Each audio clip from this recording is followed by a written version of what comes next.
Welcome to the show with the eternal Sith. Every bit's a banger, best believe he don't miss. Do me a favor, drop a sub and keep tuning in. If you like what you see, go and share with your friends. What's good, everybody? Welcome back to the channel. To my members and new members, welcome. Today we're going to be talking about The Mandalorian. And recently in an interview with Variety, Pedro Pascal confirmed that as The Mandalorian Season 3, his role as Din is now mostly voiceover, and this shift is a result as the actor trying to be in Din's suit of Beskar on the set of Mandalorian Season 2 as much as possible, where he quickly discovered the physicality is too demanding for him to handle on a regular basis. Now, thankfully, for the three-person collaboration of Din had already started well before Season 2, and as Pascal's availability during The Mandalorian Season 1 was just as limited as it was for Season 3. Now, despite Pascal's shift back to a primary voiceover role for Din, The Mandalorian Season 3 is falling under a lot of heavier criticism than it did before.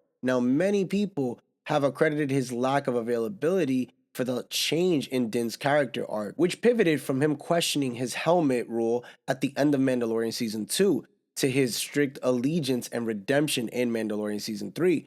Which has since become the first installment of the series to not include a look at Din's face. Now that Pascal's being cast in even more projects ahead of The Mandalorian Season 4, more people are fearing that the future of the Star Wars character's physicality, despite the fact that he's only continuing an age-old Star Wars trend, and that is of joining James Earl Jones, who did the voice for Darth Vader, who has become one of Star Wars' most iconic characters, if not the most iconic. Now, David Prowse is the one credited for physically portraying Vader, but Jones is easily the one whose name comes up right away when Vader's role is mentioned. Now, Jones's role was entirely voiceover, and despite the way he asked early on to not be credited as Vader, he still receives and deserves all the lovely praise he does from everybody time and time again. And Star Wars has even continued to use Jones's voice for new iterations of the character, emphasizing how important it is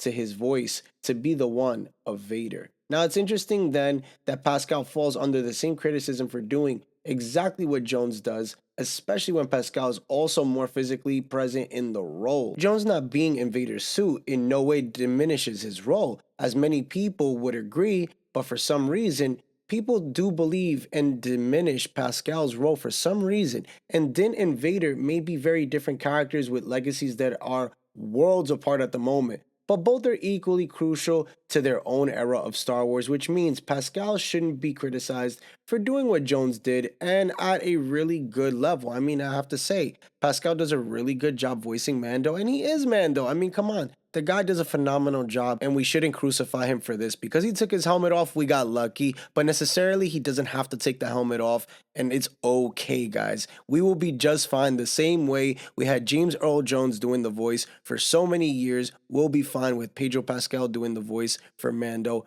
for going forward if they decide to not take the helmet off, which it looks like that because he will be busy doing other projects. But light it up in the comment section. Let me know what you think about this. Are you okay with seeing Din not take off his helmet, or would you want to see more of helmetless Mando? For more Star Wars content like this, make sure to hit the subscribe, like, and notification bell so you're always in the know as I have more content out tomorrow. I have a live stream later today at 7 p.m. Eastern Time, so make sure to stick around, tune in for that, and hit that notification bell so you're in the know on when that live stream is. Later, guys.